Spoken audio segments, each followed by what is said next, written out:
Hello, welcome everyone. It is FMC. I am Jeremy. That is SP3, and we are back after a week off. It is Tuesday. It is 9:51. We start these shows later and later in the summer because we're busy during the summer. SP3, we're busy, right? How you been, buddy? We're on summer vacation. It's That's all right right. if you want to start the day a little bit later. It's all right.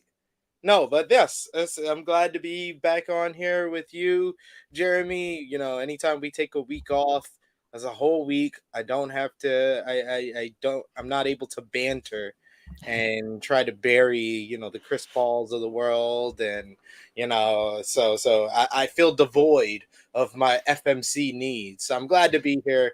Glad everyone is back with us this morning. If you're watching on demand, watching watching live, remember, drop the thumbs up on the video.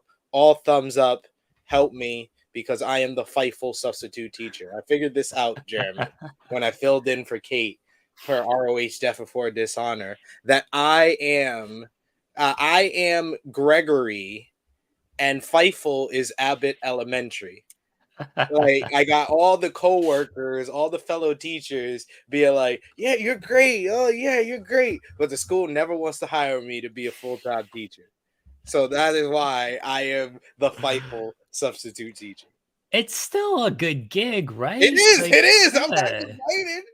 I'm not complaining. Don't get it twisted. I am honored to be the Fightful substitute teacher. They don't call a lot of people to be substitutes, so I'm glad I am one of the people they call. Yeah, it's still a good gig. You're the first call. I mean, every single show, you are the first call at that. It's not even like you're, third on the list or anything. Like you are first on every single list when it comes to this. So it's a good gig. I'm working on the full-time thing. I've got ideas. I told you. I'm trying. I trust in you, Jeremy. I'm trying. I'm Tidge. I'm trying. I Trust gave you in all the Jeremy. T-I-J. Tidge. I gave you all the leftover overbooked money from June, so I tried to help out because I know you had a busy June filling in for me on all the shows, and I appreciate that. But I'm trying. I can only do so much. I only have so much power. People think I got a lot of power on this website. They I think don't. you're the owner. Yeah, they do. They do.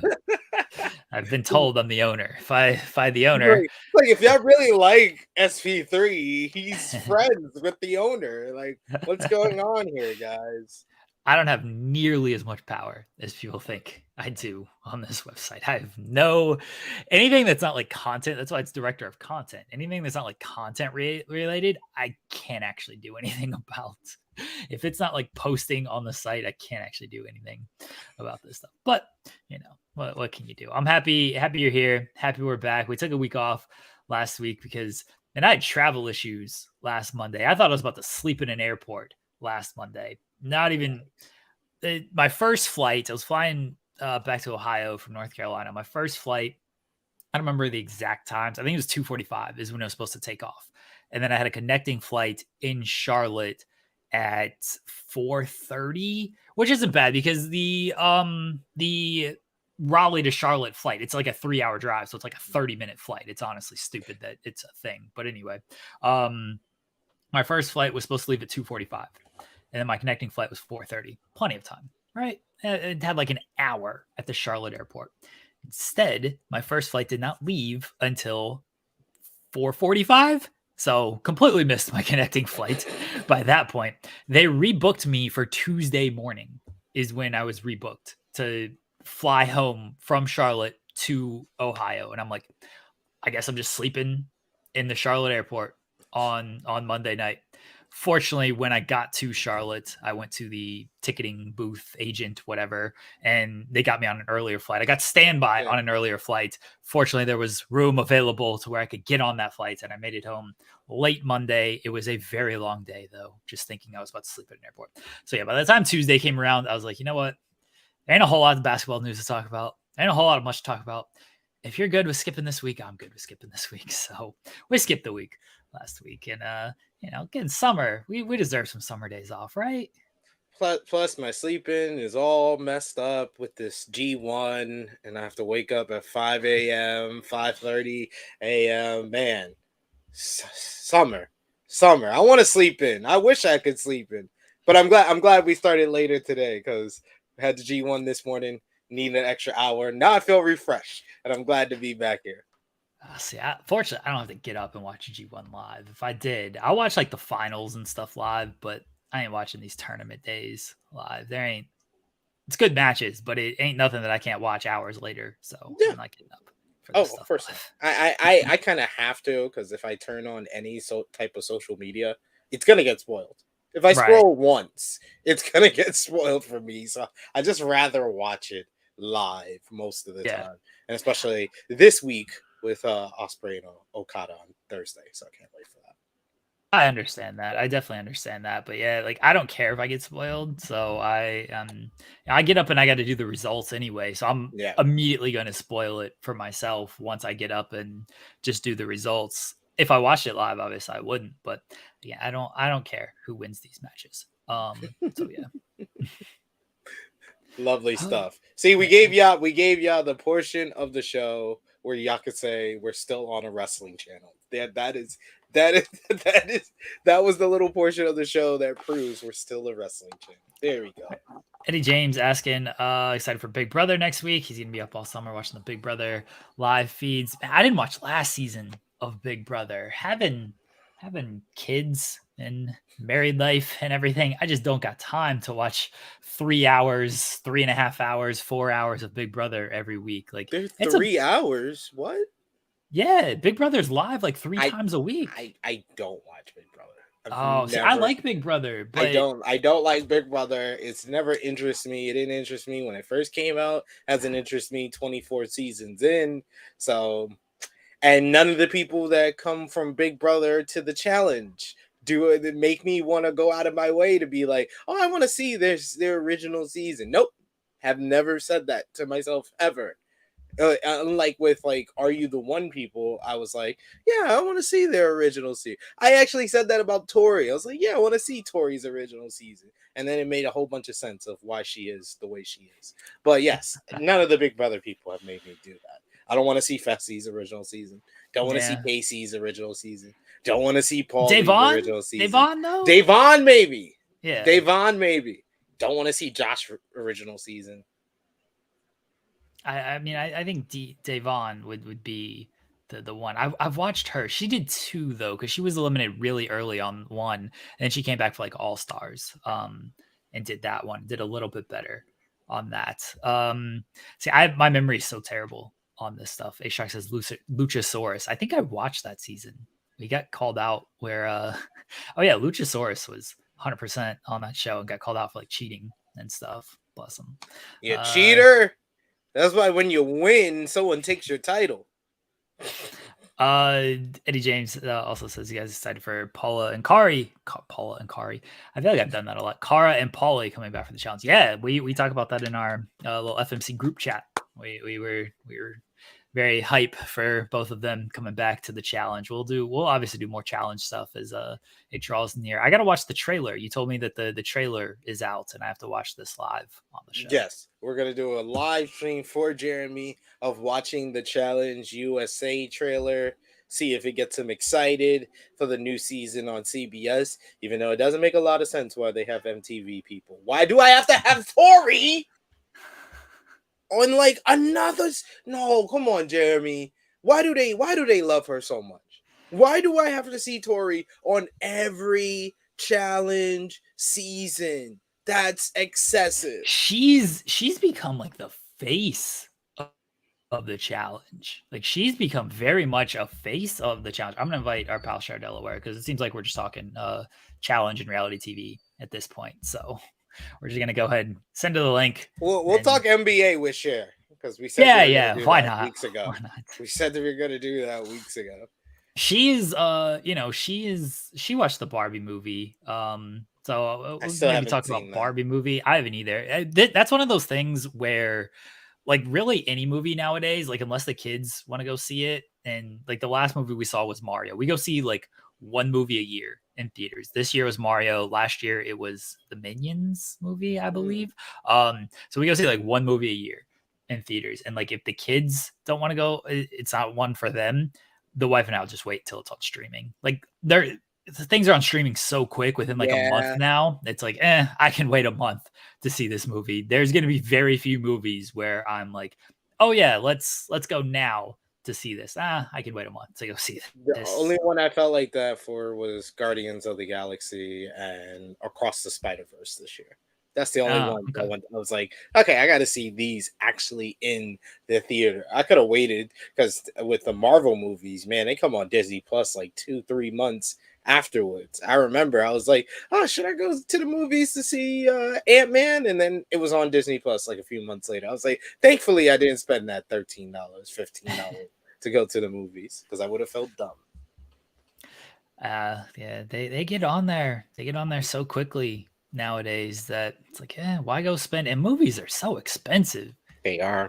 Like tickets are like That's why I only do $15. matinees. I only do Yeah, matinees. there's our pal Share Delaware. Here we go. Hi, Share Delaware. It's been too long. How are Hi. you? I am all right. How are you guys? Doing well. Yes, it's been a while. We took last week off, and then I feel like with all of my June is just one long month with everything that happened. So And then the week missed a before lot. that, we did an all NBA show. So We Cher did. wasn't on. We did talk all NBA. We were talking about movies and how SP3 and I are just never going to go to movies. We'll wait a month for it to stream. But you went to the movies, I believe. Did you see the Barbie movie? I did. I went to the very first showing at the local theater of the Barbie movie, Dude, and I do you have dressed up like Barbie. And I took my kid, not that that's any different than any other day. And I took my kids, and it was fantastic. It is one of my favorite movies already. Really? So Yes. I have a question because the wife and I want to see, like, we want to watch it when it comes out on streaming. It looks interesting enough to like watch it, but we watch these trailers and it's just, what is the movie about? Is it just a Barbie girl living in a Barbie world? So the trailers tell you nothing Yeah. about No, what the movie it really about. doesn't. That's why I like trailers- it. That's why I like the Yes. trailer. I like any trailer that gets me interested without telling me what the actual Yes. movie is about. Because the trailers are just all these pretty people and Yeah. all the colors and everything. So she's literally only like the perfect high Barbie for like the first 10 minutes of the movie.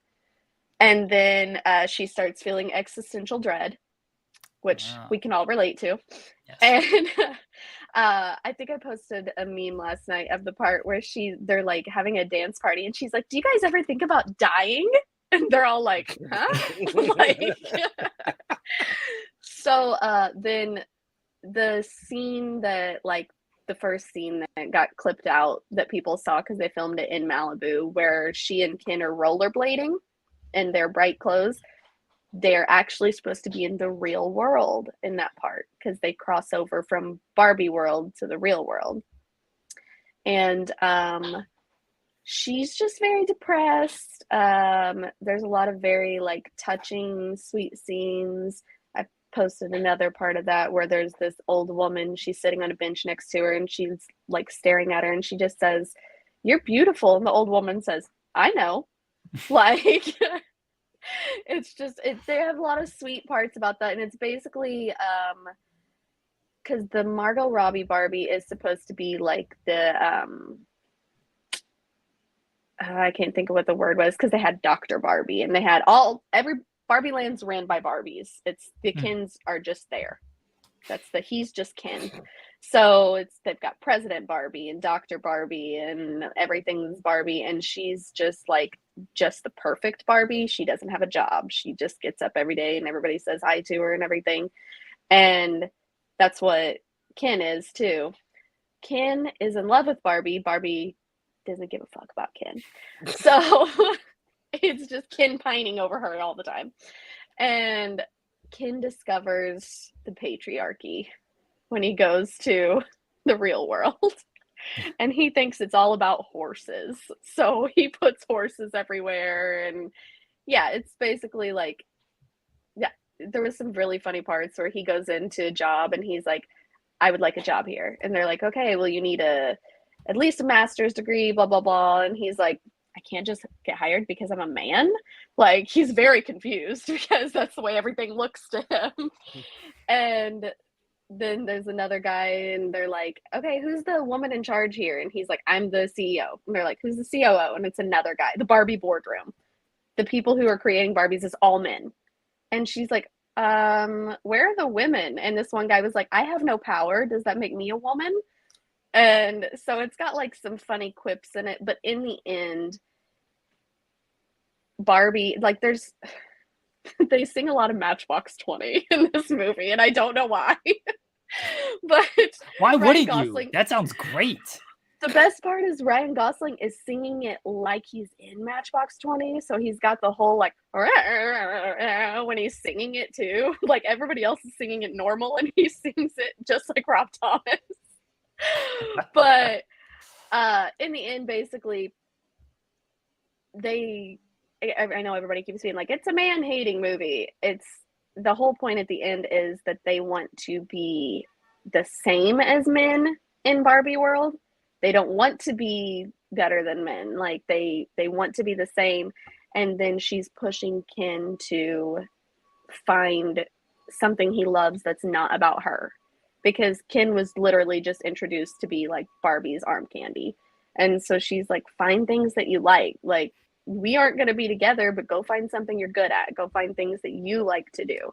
So it's just about everybody kind of finding their own way in the end of it. I cried so many times. So many times. I did not expect going into the Barbie movie to be crying. Rhea Perlman plays the inventor of Barbie.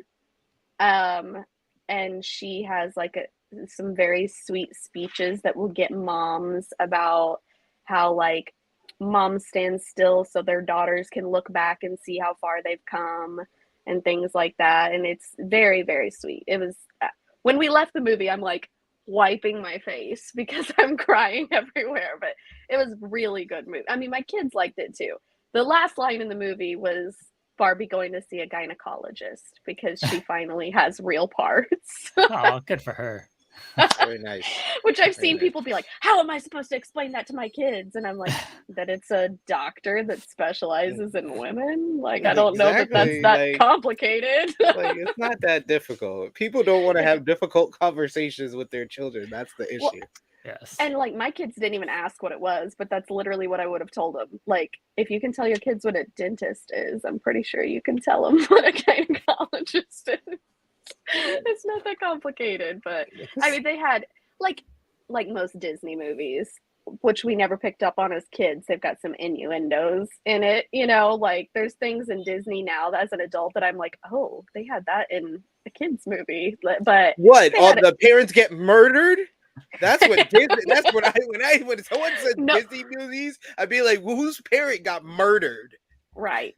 Nobody gets murdered in this, but but yeah, like they've got parts about like how they basically have no genitalia and it's just plastic down there and stuff like that. But I'm like, any little girl who's ever played with Barbies also knows that. So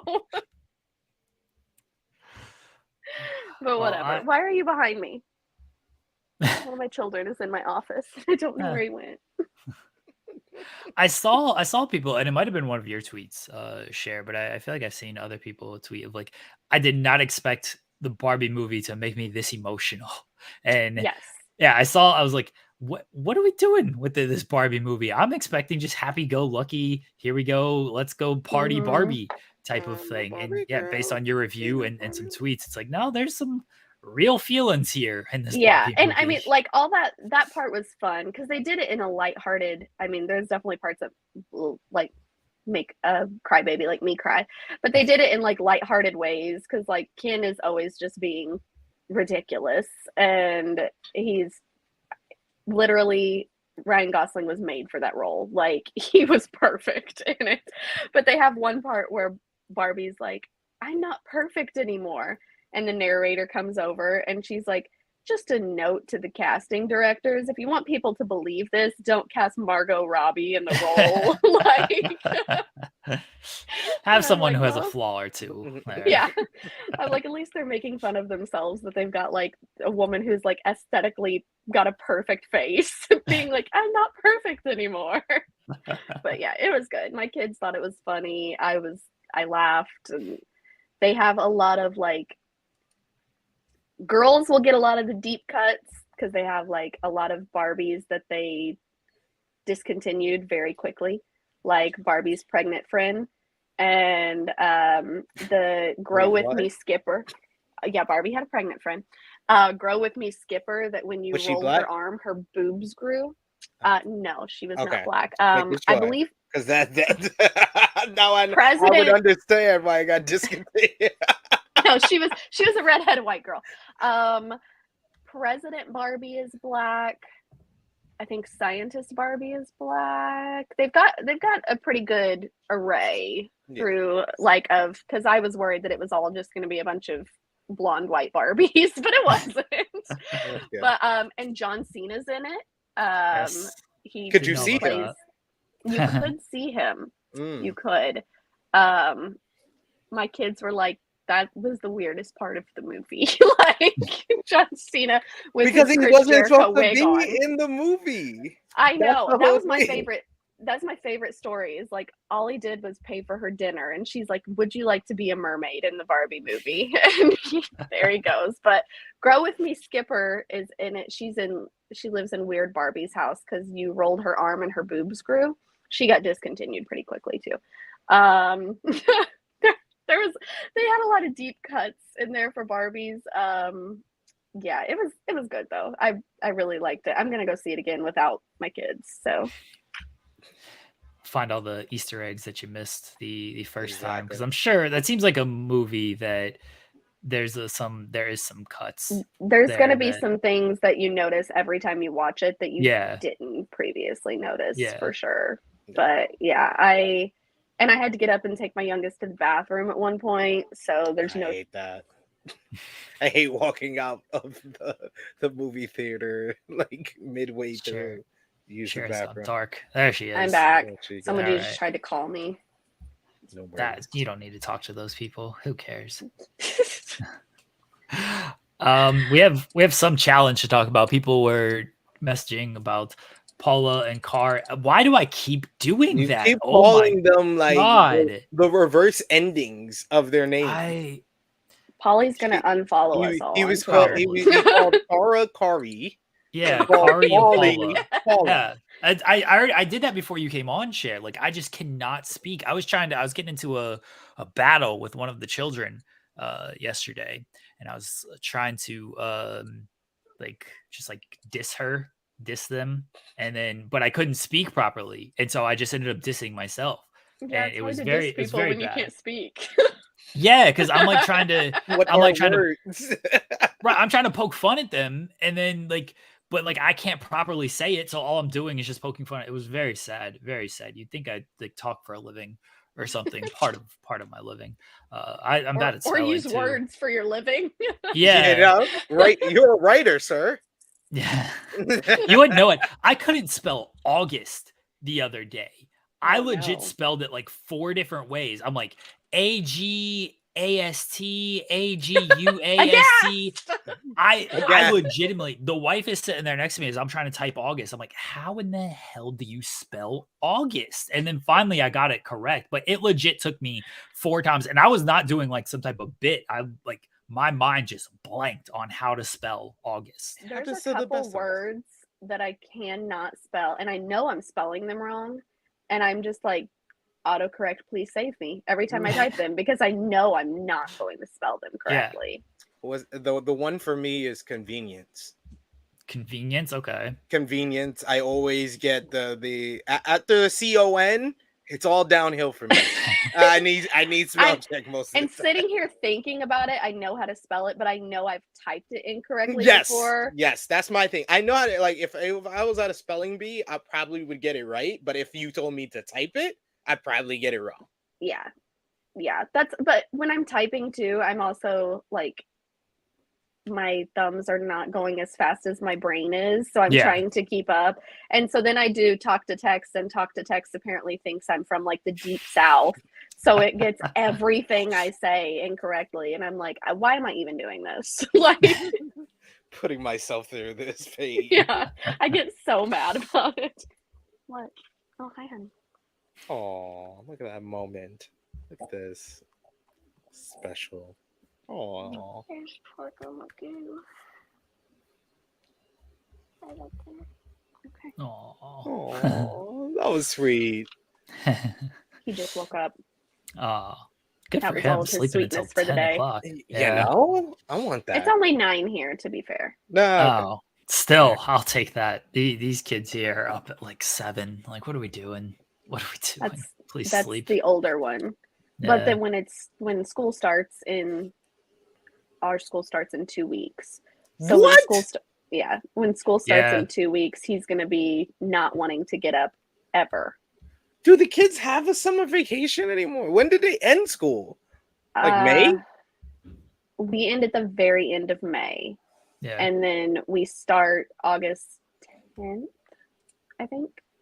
That's how ours is as well. Like Yeah, Memorial our Day first day's weekend August is like Memorial Day weekend's like the end of the school year, and then it's like early mid-August is when Wow. they start. I wouldn't know. My kids are not that old yet, so I'll find out. It's soon enough. insane. I remember last year when the wife was telling me like this is when I was like, huh? That's summer? Yeah. Like I remember when we were in school, extended. it was like after Labor Day. Yeah. And it just keeps getting earlier. And then this past year, they added in a fall break for my kids, which is literally just the week of what would be Columbus Day, but we don't get Columbus Day off here anyway. But because like some schools do take for Indigenous people Columbus, we never got that off. But they changed that week to fall break, which is literally only like the first week of October or something. So it's not even fall, but they changed that to fall break. And so now they're like, oh, well, that means we have to start school a week earlier. And then they get Labor Day off, right? Yeah. This doesn't make any sense. Just start school after Labor Day.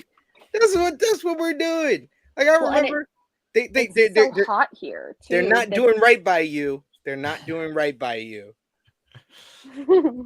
It's so hot here too that they like let them out an hour early every day because like the air conditioners at the school can't even keep up. And I'm like, we could simply not be going to school yet. We could do that. Really. Like, and their first day of school is on a Thursday and they only go for 2 hours. That never made sense. I think I like your John Cena shirt, buddy. Yes, I Jeremy. SP3. Jeremy. You met both of them at Jeremy's wedding. He's like, nah, don't remember any of this. He's like, nah, don't remember. Fair, honestly. It's fair. Like Cassidy Haynes, though. It's been almost a year and you're 6, so I don't expect you to remember. Oh man, it almost has been a year. But yeah, with when they going back on a Thursday never made sense to me. It's like just take off. I assume I just got. You're frozen now. Yeah. It took a while. We were still hearing you for a while there. There you go. All right. Yeah, going back on a Thursday, I never got that. Like, what are we doing? Either go back on a Wednesday, so okay, you get 3 days, or just wait till the following Monday. What is this 2-day nonsense? And going back on Thursday where they only go 2 hours, and then the next day they're only going like 5 hours, and then we got the weekend. Like that is not, it's not helpful. And my dad actually has knee replacement surgery that day that the kids go back to school. So I'm like, just what I need to deal with. Like, well, best wishes to your dad as he is surgery. Yes, for sure. Best wishes. He had the other one replaced 5 years ago and went back to work in a concrete, like, like 2 months later because he was bored. So I'm like, well, at least you're retired now, so I don't have to worry about that because he's 65 years old. Like that's a little much. So he's I told him it'll be a lot easier this time because he just gets to sit at home. So that's good. Rest up. Can you people go away? You don't ever want to be in my office, and now because I'm on this, you're in my office. I set up that whole freaking golf pool set downstairs for you. Go play it. That was a lot of words. Golf pool set. It's like it's supposed to be pool, but it's a big mat on the ground, and instead of using a pool cue, you use like a mini golf thing. It's huge. Camden wanted to play it, so I set it up for them, and now here they are not playing it. I mean, that's how the children just are, right? Is you set it up, they play it once, then it's like, all right, done with this. What else you got? And then move on. Kind of like my tweet about me being in the bathtub trying to soak my messed up back the other night, and here they come with every piece to a Hot Wheels track and want me to put it together while I'm in the bathtub. I'm like, can this not wait? So I put it together, and by the time I got out, we're no longer playing with this. Absolutely nothing can wait. Whatever they need is they need it immediately, and then they need it when they need it. Yeah. And then if they, if it's not done immediately, they'll just move on to the next thing, and then when it is done, they'll play for 2 seconds and move on to the next thing. That is how it works. I've learned this. It's fun. Yes. Yeah. Last time my kids caught me in the bathtub, my missus was just bawling out, crying, laughing, because my daughter came in and was like, "Dada's taking a swim. He's taking a swim. He's taking a swim," and she's just like bawling, laughing, like trying to get her out of the bathroom. Like, Dada's taking a swim. I want to take a swim. I was yelling at my kids too, like when I put the whole freaking track together, sitting in the bathtub. And I'm like, go and shut the door. I yelled, shut the door 3 times, and they leave the door open. And I'm like, really? Like, can I have 5 seconds? It is like the wife and I will just be talking and the door's shut and everything. And like every 2 seconds, just knock at the door. Can I do this? Can I have this? It's like, yes, sure. I don't care. Stuff that they wouldn't ask for permission for any other time. But because you're not sitting right there, they're going to ask permission. Right. Like, sure. Go eat. Go have lunch. Sure. Yeah. Nobody's stopping you from having lunch. Like all the time, my oldest will fix his own cereal, which thank God that he can finally fix his own cereal and everything. But then he'll come upstairs when I'm doing something and be like, can I have a granola bar? I'm like, you just fixed a bowl of cereal. Like, why are we asking permission for a granola bar? If it was like ice cream or something, okay, I appreciate you asking permission, but why are you asking permission for a granola bar? Like, kids need everything at that moment, and just they need it no matter what you're doing. They need it right then, right there. Bless them. They don't care what you're doing. No, absolutely not. It's not part of their schedule. They do not care. No. It's not currently on my schedule right now. Did they give you permission to do that? They don't care. That's right. That's right. My favorite is when one is like, I'll try to be like sleeping or something, especially after like a long, like 3 AEW press conference. And they're just like, you have kids. You're not allowed to sleep. What are you doing trying to sleep in the middle of the day? What's wrong with you? Nobody signed off on this. It's like, yeah, that sounds about right. Plus the wife, who is the absolute best, and it's like, go sleep. I'll take care of them, and I try to return the favor. But she just doesn't sleep at all. Yeah, I have no idea. That's how my missus is. She no idea how she just like never sleeps, and especially during the day. No naps. Doesn't get up early or anything. It's just I could take a nap like this. Like, you just give me too. I try to lay down sometimes because I get such bad migraines, and I'm like, I know I'm not gonna fall asleep, but at least let me lay in a dark room in silence. Yeah. And my youngest will come in there and like climb on the bed, and I'm like, get out. And he's like, I'm just gonna watch my iPad. I'm like, I'm literally in here for silence. Get out. And then he's like, you hate me. My God. That's the biggest thing I try to do is when the wife gets like migraines and stuff, she just wants to go like rest or whatever. I'll keep everybody out there in the living room, like go lay down, just try to get as much rest as you can. And I will make sure nobody comes to disturb you of like, hey, can I have this, like you said, granola bar right now? And they will start, they're so used to just like asking her all the questions. They will start walking back there. And I'm like, what do you need? And like, I was going to ask mom this. I was like, nope, mom's resting. What do you need? And then I can take care of it and help. You need to get like police tape, like block it off. Like, where you going? Where you going? They're so used to asking her these questions. Like, nope, again, you got to head them off before they get back there. Or they'll be like, Jeremy, where's mom? I'm like, she's laying down. What do you need? What do you? They've gotten better as I've been here longer of just like, okay, I don't see mom. What's Jeremy doing? But sometimes I will just be like sitting at the desk, like working, and the wife will be in the bathroom just doing whatever, and then they'll come in here and like, where's mom? Like, she's in the bathroom. What do you need? Like, she's getting ready. What do you need, child? And then we'll settle My things. kid's favorite time to ask me anything is when I'm showering, yes, using the bathroom, or sleeping. Their favorites every time. Yes. Oh, the one where it's like 7 o'clock. It's like 7 a.m. and SP3 and I were talking about this. Like summer, we can sleep in a little bit because they're old enough to like kind of do the things they need to do without our help. But it comes in at like 7 and it's just like, can I do this? And it's just like post something online or whatever on like YouTube. And it's like, it is 7 o'clock. This is not important enough for you to wake us up. This is not a 7 o'clock in the morning question. Yeah. Like what are we doing here? What are we doing? And my oldest has gotten a lot better because he's getting ready to be 9. He's gotten a lot better about not waking me up to ask me things unless it's things that he knows I'm going to say no to anyway.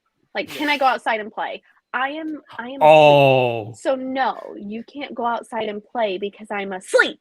Like, but my youngest will be like, can I watch YouTube in my bed? And I'm like, did you just wake me up to ask me if you could do something that you do all day long, every day anyways? Like, are you freaking kidding me right now? Every time I go to use the bathroom though, I'll hear them coming. Like, because you have to go through their playroom to go to the bathroom, and I'll hear them like arguing and coming, and I'll go, I am using the bathroom, because I get so mad. And they'll just stand there and stare at me too, and I'm like, I'm gonna start staring at you when you use the bathroom. Like, get away from me. The going outside, they love that question right when we wake up. It's like, it's 8 o'clock. I don't know. Can we get up and have coffee first? They ain't even cars outside for you to get hit by them. Like, what are we doing? Wait, no, I don't know. Maybe can you hold on? The bathroom and shower is great because the wife will be bathroom shower, and then they'll come in here and they're like, oh, where's mom? Like, she's in the shower. Just wait at the door. I'm like, can I help you? Like, she's like, no, I need to ask mom something. It's like, well, she's in the shower. You know, when she's out, you can come back and we can answer this, or I can answer this right now. You don't need to stand there. Yeah. You don't need to just like sit by the door. With all like, of them waiting. you guys have, they don't like form a line of like questions they need to ask. Sometimes it does. It feels like that. It feels forming like a line now. Oh yeah, the outside thing. And it's been, I don't know how it is in Ohio, but it has been miserably hot here for the past couple of weeks. Like, where you can't breathe when you go outside because it's so hot. And they're like, can we go outside and play? And I'm like, for a few minutes. It's too hot. We don't have shade. It's too hot to be out there for very long. Then they'll come in with their hair drenched, and all they're doing is riding their bike up and down the road. And I'm like, okay, now you have to take a shower. I'm fine. I'm yes. Like, that's my favorite one. I'm That's fine. my favorite. That is my favorite one. Is it's hot, they're sweaty, they'll go play in like the sprinkler, they'll go to the pool or whatever. And then it's like, okay, well, now you got to take a shower. Like, you've been playing outside all day and you're sweaty and stuff. No, I wasn't playing outside all day. You were literally outside for 5 hours, running around, playing, rolling in not grass. all day. Like, yeah. Oh, they love that. The word games. They love the word games. Oh, that's not all day. You got to use specific he was arguing words. with me. Oh yeah, he was arguing with me yesterday. What was it? I was opening up packages, and he was sitting there with me, and I was like, "You smell," and he was like, I do not. And I said, you smell like sweat, and it's really bad. And we're getting ready to go to ninja class, and you're not going to stink before class even starts. So you're going to go take a shower. So he goes and takes the shower. Then he gets the same amount of nasty, stinky boy at ninja class. And when we got home, I was like, now you have to take another shower. Like, and he's like, this is ridiculous. I'm like, you're 9 years old. You're going to be to the point soon where you're going to need to take multiple showers a day anyway, because he sweats like he's like a 400-pound person. Like, he's like me. He sweats a lot, but he doesn't wear deodorant or anything yet. So he just stinks. And I'm like, I'm not going to let you be the smelly kid at school. I'm just not. So you're going to go take a shower. Like, But he also is the semantics arguer in my house. So like right now it's 9:31. So if I said, well, it's 9:30, he would be like, no, it's not. It's 9:31. 1 minute over 9:30, Mom. Yeah. It's 9:31. I'm like, I'm going to stab you. Like the corrections drives me insane about time all the time. It's always the delivery too. The Yes. delivery is just so like, you're so wrong. I'm right here. How could you be so stupid at 30 years old? I'm 8 and I'm a genius. And I'm like, I know what the hell I'm talking about. Yes. Kids are so much fun. Yes.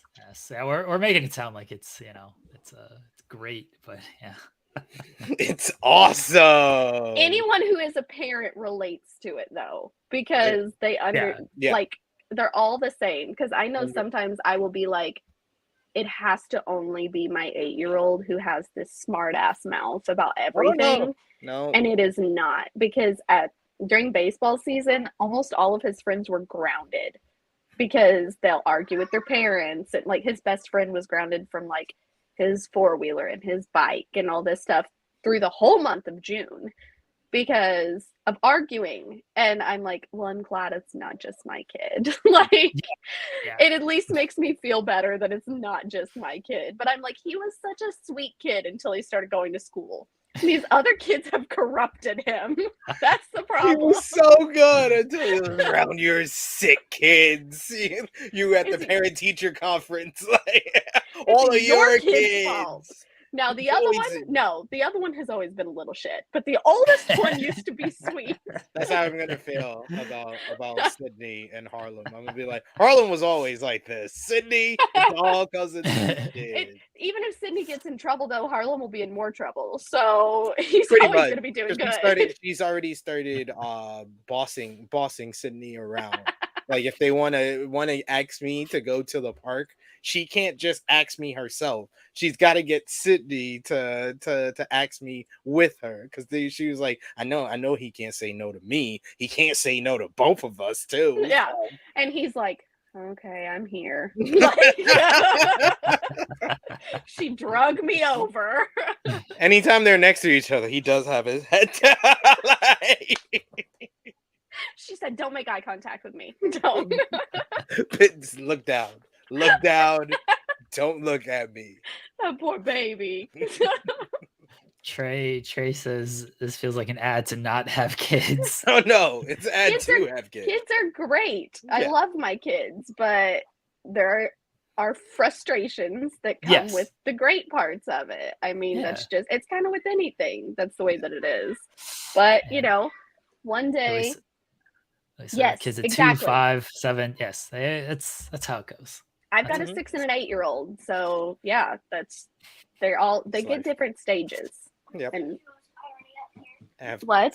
2 3-year-olds that don't want me until I'm asleep. They don't want anything to do with me until. That's SP3. I love it.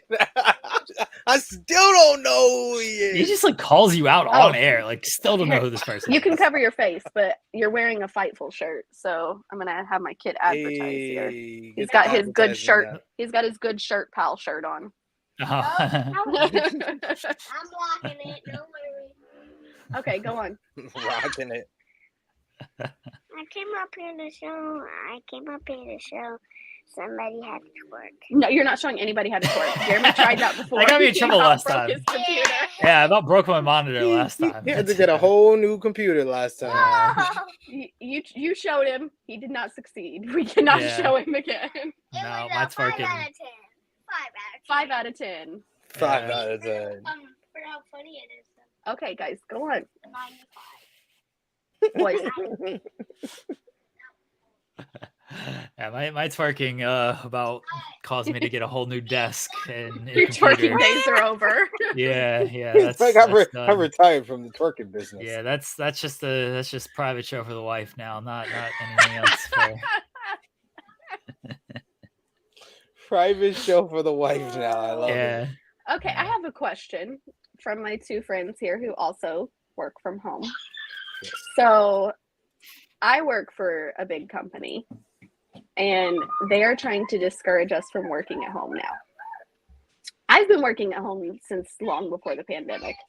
4.5 years, I think I've been working from home now. They shared an article with us today about like all the horrible things that people do when they work from home and they're on the clock. Let me read you some of these. Oh boy. Oh boy. It says surveys, the headline is survey shows remote workers are comfortable, maybe too comfortable. Well, right there, they lost Jeremy. What a terrible headline. So it says a survey of 1,000 workers, which I'm thinking, okay, that's a very small amount of people, but okay. Yes. They conduct this survey. It says 60% of people do laundry while on the clock. Now, my question is laundry. So are you saying, okay, they changed it over from the washer to the dryer? Yeah, that takes 20 seconds. Like, Yeah. Okay. Cooking. Well, yes, we have to eat. So typically we start cooking while we're working from home. Do dishes. I don't want to do dishes when I'm not on the clock, so I'm not doing it while I'm on the clock. Watch a movie or TV show. Well, yes. I did that when I was in the office. Yeah. I worked at a hotel and I watched the G1 climax while I was doing overnight. Like I found out how to connect to they had like blocked the work Wi-Fi because we use like PHI and stuff. I figured out how to connect to the guest Wi-Fi at the building we were in so I could watch TV shows because they had blockers so that we couldn't get signal on our phones. Yeah. Like I was not going to sit there all day in silence in a cubicle. Are they kidding me? Run errands. Okay, well, you probably shouldn't run errands when you're on the clock. That I'll agree with. Yeah. But like, you guys aren't exactly like me. Like I have to actually like clock in and out. Right. So you guys, this is a little bit different. Napping. I'm not going to say I have not taken a nap while I'm working. So literally, no, I only take like 5-10 minute naps. Like it's really like the cat nap. Like, okay, I just need to close my eyes. I just finished something. I just need to close. Mine was only like when I had surgery and they did not approve my FMLA. Like, I'm sorry, my face is swollen up like a chipmunk. I kind of need to take a nap. This is your fault for not approving my FMLA, to be fair. Let's see. Workout. I mean, I've done that on my lunch break, but I'm not. But some people also have like the sit and stand desk and like the things under their desk. So played video games. I have not done that, but I also don't play video games when I'm not working. So eating out. You have to eat. Yeah, like I don't understand. What's their vendetta against eating? But I guess that's like going out to like when you're. But it shows it in like the picture. It shows it's like a bag of food, not like. Well, yeah. What do you not order food? Yeah, not have food. Yeah. What are we doing here? Yeah. There was a Taco Bell right next to the office at work. I used to eat tacos at my desk all the time. So, and had sex. I'm like, the fact that 15% of people admitted to that is just mind-blowing to me. Like, okay. But then it's like got things where they're mad about 76% of those people admitted that they work in their pajamas. So? Yes. I'm not putting on a freaking suit to sit at my desk in my office all day long. Like, what? And so there's like 50 comments from people that I work with, and they're all like, this is very stupid. Like, basically saying that they're trying to shame us into not working from home. I'm like, they're going to delete this article by the end of the day. They do that stuff, though, because my missus, her job is like trying to get away from remote working. So, happens. Yes. Yeah, we got rid of, because my office was 45 minutes away. I had an hour and a half commute every day, and it was exhausting. And it was too much. And thankfully it was before either of the boys were in school, so I didn't have to worry about that. But they got dropped off at daycare at like 6:00 every morning. so that I could get to the office in time. But then I didn't get home till like almost 6 o'clock at night. So it was, I just hated it. But they closed one of our offices, and now they're trying to get people to come back in the office and all go into my old office. And I'm like, not me though. You ain't getting me back there. Like, if you want me to go back in the office, you can pay me like $10 more an hour. That's the only way. Yeah, I understand that they're like, oh, is this work? Are people taking these breaks and everything? But the eating stuff is very stupid. It's like, we're not supposed to eat. We eat while we're at the office and on a break. Like, we're allowed to take breaks even if we're working from home. Different situation for me, because look, I've done all of those things while on the clock, but I am never technically on the clock. That is I mean, people who see the output, it's like, oh, Jeremy did an article at 7 a.m. and did an article at 11 p.m. What is happening? Does he ever take a break? Exactly. You're just always kind of there. You're always working. Yeah. So technically, I should be eating at some point during hopefully. my day. Yeah. Should be showering. Well, and I'm thinking, okay, the same amount of time that they're saying like, oh, you changed laundry over. When I was in the office, I would go down to the coffee shop in the office like 4 times a day to get coffee. Right. So the time that I'm spent standing in line, talking to the lady that ran the coffee shop, the 15 times I would go to the bathroom just to get up away from my desk, like talking to other people in the office. It's the same thing. Exactly. I would just be like, is the work getting done? Like, don't worry about what I'm doing on when I'm clocked in or whatever. Like, is the work that's supposed to be getting done? Yes. Okay. Then we're good. Yes. Don't worry about it. If my production is slipping, then all right, fine. Make some changes and stuff. But as long as the work's getting done, shut up. Just let me be. Yeah. I'm like, these people, you know what you could do with your time instead of conducting a survey about who is eating McDonald's while they're working? You could probably find something productive to do. You're worried about if I'm being productive and you're not being productive yourself. Like, okay.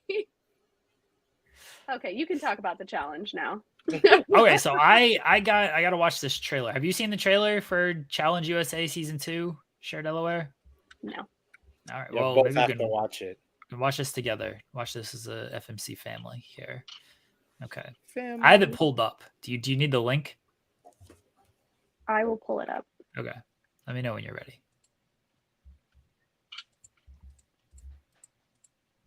Great audio for our audio listeners as we try to synchronize our challenge video. Okay. All right, you ready? All right, here we go. We're watching this. Oh boy, the lightning effect. Right?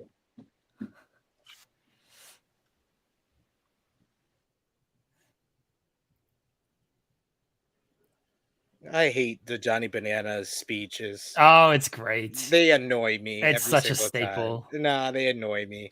Such a staple. Let someone else do it.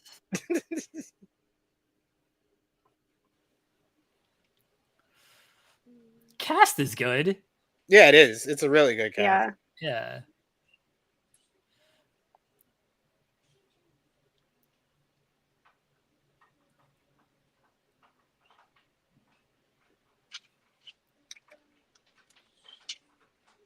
Oh, Fessie's on here?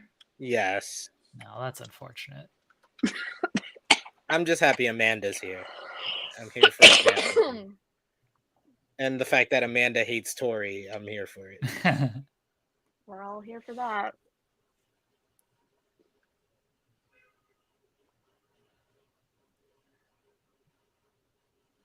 I don't know any of these new people, to be fair. Corey being there is fantastic. Yes. He needed the break though. Yeah. Yeah. I feel like Corey's gonna end up being like the Nani who never ever wins. All right, I'm excited. The wife just messaged, is that bitch Tori on another challenge? Yes. Yes. Jesus Christ, what are we doing? That is her career. Yes, that is her career, yeah. Kind of we were literally talking about she tuned into the show late, so she probably missed all the kid discussion, thank God.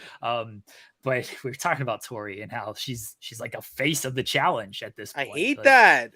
How hate dare it. she? She And literally was getting on Cara for that and then took Cara's spot. And I love that Amanda called her out about how Amanda doesn't care if she get cast again because she has an actual job, and Tori's worried about it. I also love that Amanda was smart enough that she never actually said Tori's name in any of the stuff that she said. So, like, no matter how bad Tori is saying she's going to sue her, you can't. She didn't say it was your name. She didn't tag you. She didn't do anything. I think it's a pretty good looking cast, though. Yeah, I the think cast that looks it's good.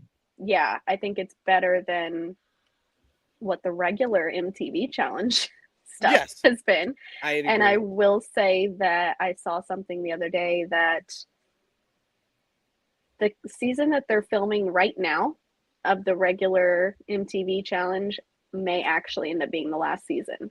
They have not renewed them past this season, and the ratings have been so bad compared to All Stars and USA that they're like scrambling, trying to find things to do. But why would people sign up to go on the regular show when they can do like All Stars? The older people can do All Stars that's a lot shorter, and the other people are all going to Challenge USA because it's a bigger demographic. So and it's also that's also shorter. Like it's like there's no reason for it.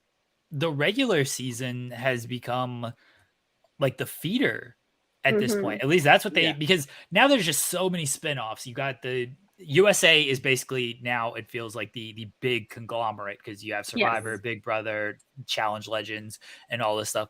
But then you've got London or UK, whatever it is, Philippines, Australia, and all this stuff. And then that's when they get together for like the World Championships type of thing. And yeah, the regular it's taken a back seat because we love the challenge, but there's so many, and then the all-stars for the actual legends and stuff, but there's so many spinoffs and everything that the regular one that's been on MTV, that's been an MTV staple is just like, okay, why these people are good. We like them, but also you're bringing in all these new people that we really don't know. You're not bringing in some of the legends. They're off doing other stuff now. They should really just kind of rebrand that like MTV challenge. And I'd say like, hey, pull shows from your MTV shows, but MTV doesn't have any friggin' shows at this point, unless it's ridiculousness.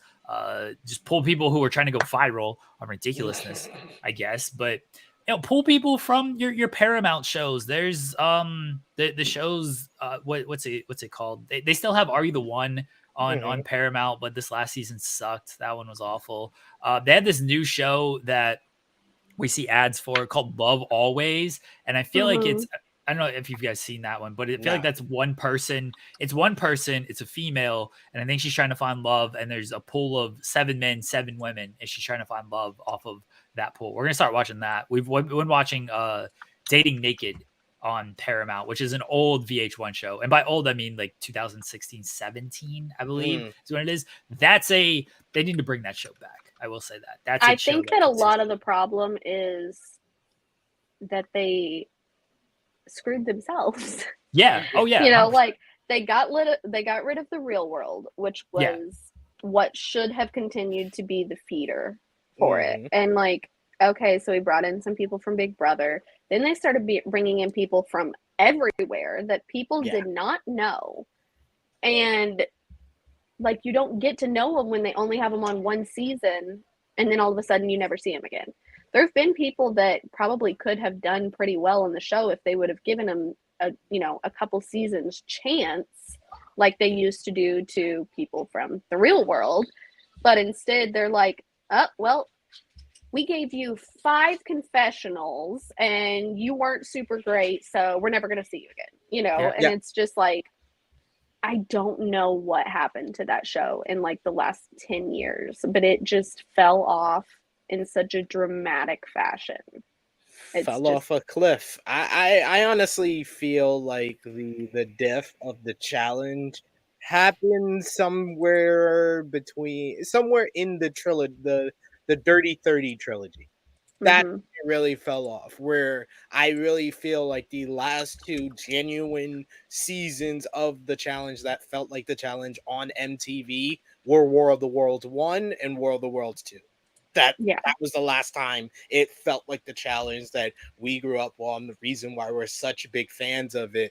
Double Agents didn't feel like that. Total Madness didn't feel like that. Spies, Lies, and Allies didn't feel like that. Ride or Dies. And the fact that all these shows are the spy and the agent theme, that's kind of kind of taken away from what the challenge was as well. Mm-hmm. The same people being used, the Vacation Alliance, that's killed the challenge as well. The Big Brother Alliance, that's killed the challenge as well. So yeah, I think that it's all these things have come together to really take it away, where we look more forward to the spin-offs than we do for the actual show now. Well, and we've got the people on All Stars that are the people that we grew up watching. Yeah. So that's fun to see that they're 20 years older now and still out there competing and stuff. And when they had Landon at a Challenge Mania, him and Carly had been reunited for the first time since they'd been on the show together.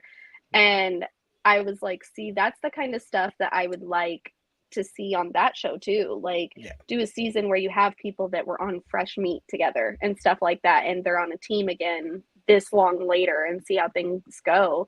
But when you don't have people on it that felt like they were the heart of the challenge anymore, and I don't care what they say, Johnny Bananas is Johnny Bananas. He's not the heart of the challenge. He's just Johnny Bananas. That. And I mean, not having CT for so long made it so exciting when CT finally came back, but now it's just like, okay, well, CT is going to be there because it's just how it is when you watch anymore.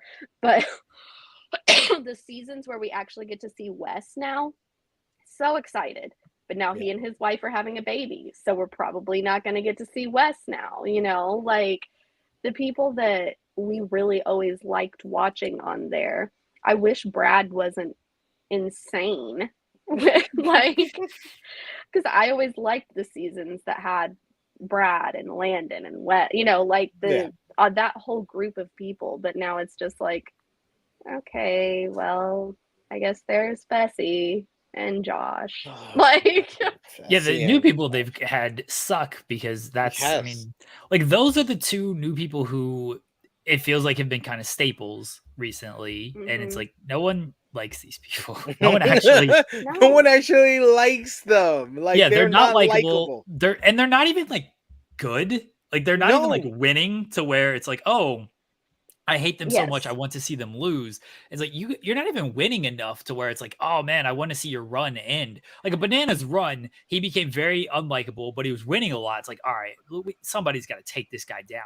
But you guys are unlikable and you're losing, so I got really no reason to invest in you. That's what I think about those old seasons. We would see, it would have Landon and Brad and CT and Bananas and even Kenny, and you're like, who's going to win this? Like, you see all these people, and then you've got two people you like going up in elimination, and you don't really want either of them to lose and everything. Like, they do not have that now, because there may be 3 people I like on the whole season, and those are the people that they're gunning for at the very beginning to get rid of. And then I'm like, okay, well, why do I want to watch this now? I don't know who any of these people are. I don't like these people.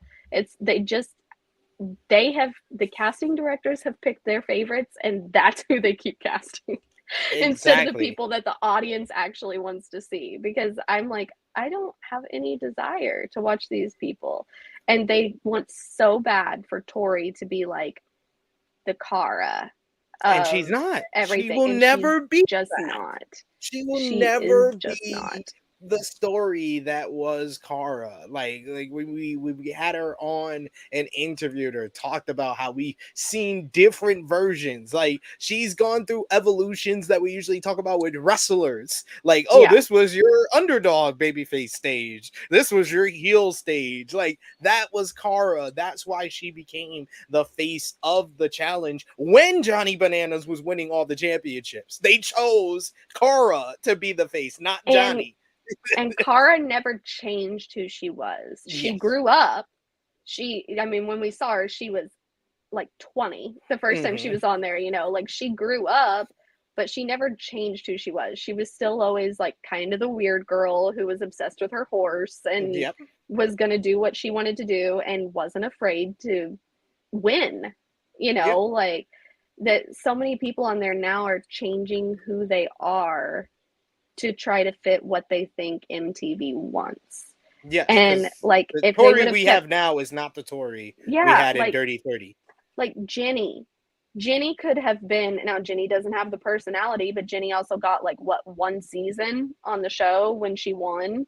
Yeah. And then they're like, and now we're never gonna see you again. Like, and how do you tell Jenny we're never going to see you again? But Casey is on the show all the time. Casey makes Jenny seem like freaking Cara. Like have all the personality. Like, what are we doing? And it wasn't even ever that Jenny didn't have a personality. She just kind of hung to her own. She just wasn't about the drama. She wasn't going to be involved in any of it. She was there to win, and that's what she did. Like, then, you know, when we talked to Paulie and Cara, I had to slow myself down, so I got it correct that time. Good job. When we talk to them, there's obviously a place for a lot of the personality and everything. Like, that's what drives these shows and stuff. There's also a place, and SP3 mentioned like Casey because she ain't got much personality, but she's there to like win. Jenny actually won. And there is a place for like, hey, this kind of silent, I'm just here to take care of business, win, who's going to beat this person type of thing. Like, there is a place for that as long as you know how to edit them correctly. And, you know, Wes has talked about this in interviews of like feeding people lines to use in confessionals to get them on. Give some of that to Jenny. Just give her a nice little line. You can throw her a talking head thing of like, yeah, I'm not here for any of this bullshit. I'm here to just win. And that's it. And then kind of keep that in the forefront. It's like, okay, well, who's going to beat her then? She's not a talking head narrating the show or anything like that, but you actually got to beat her in one of these challenges. And then and like you build that up and that becomes a big deal. But yeah, they did lean very heavy on just drama stuff and just creating people that nobody really invested in. And I think that's why they didn't bring her back. Because they knew that none of the girls were going to be able to beat her. Yeah. And they were like, well, you know, they're going to stop coming on the show if they don't even have a chance to win, if she's going to win every time. And kind of like they all thought that Amber B had absolutely no chance at winning. And she went out there and proved all of them wrong. And so then all of a sudden they all hated her. Yep. They hate her now. Because she was the first Big Brother player to actually win the challenge. Yeah. And it's the fact with like Fessy and Josh, really all they are just an upgraded evolution of Zach and Frank.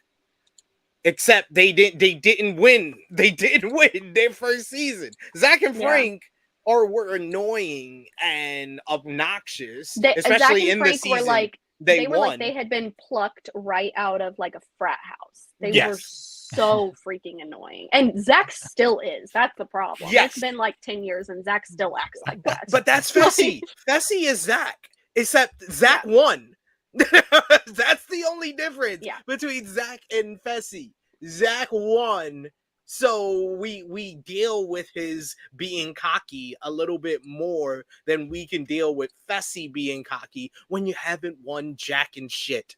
Your biggest accomplishments in the challenge is beating a one-armed man in a pole wrestle, making it to the finals and being last in Total Madness, making it to the finals in Double Agents and not eating the food,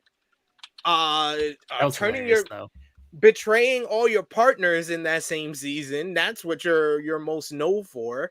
And then the following season, you got known for fighting with your best friend and getting kicked off the show. See, that's the thing with Fessy and Josh is they're unlikable and they don't win.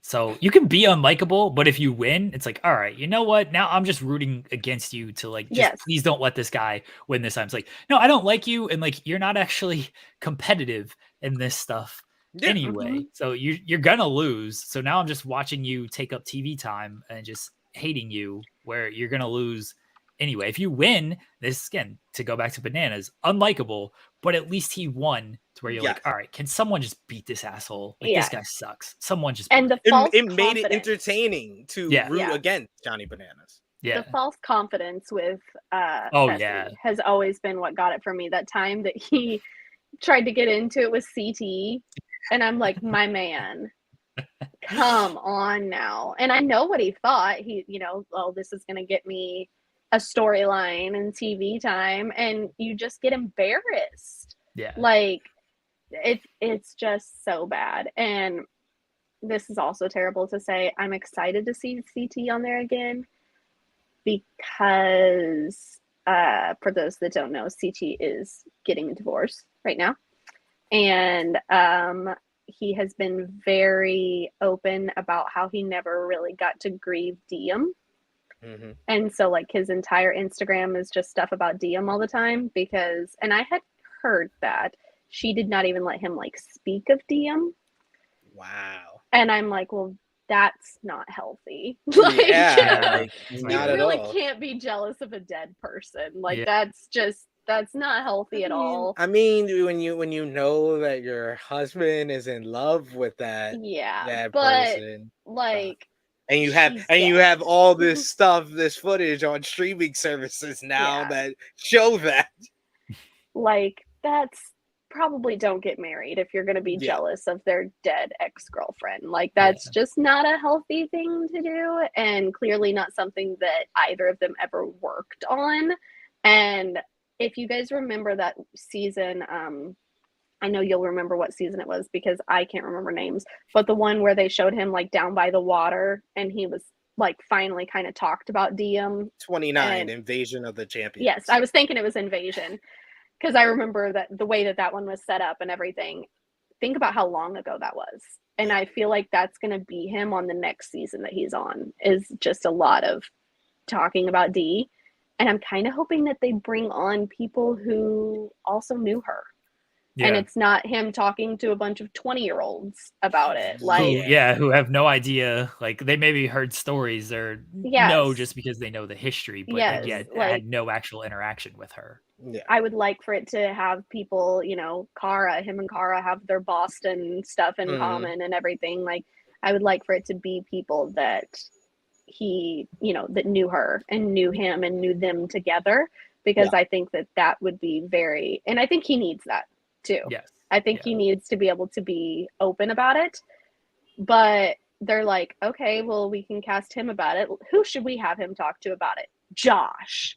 Oh, why would you the goof? Remember what he called the goof? You want put me in there with the goof?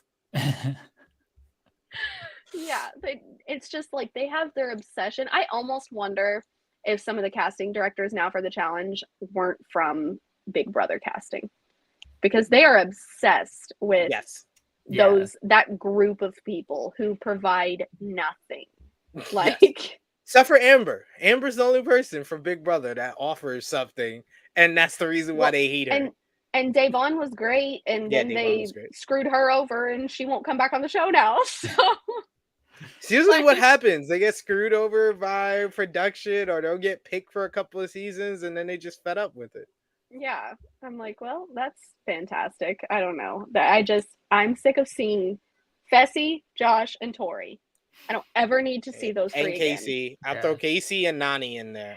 Casey, I don't even remember Casey because she's just there. Like, she's furniture.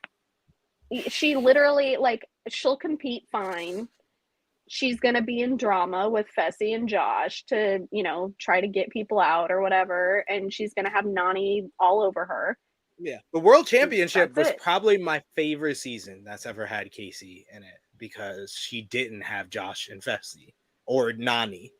And you actually saw her actually fight against adversity, and her and Troy won all those eliminations to make it to the finals, where I was actually rooting for Casey in a final. That's how effective this season was in portraying her in a different light.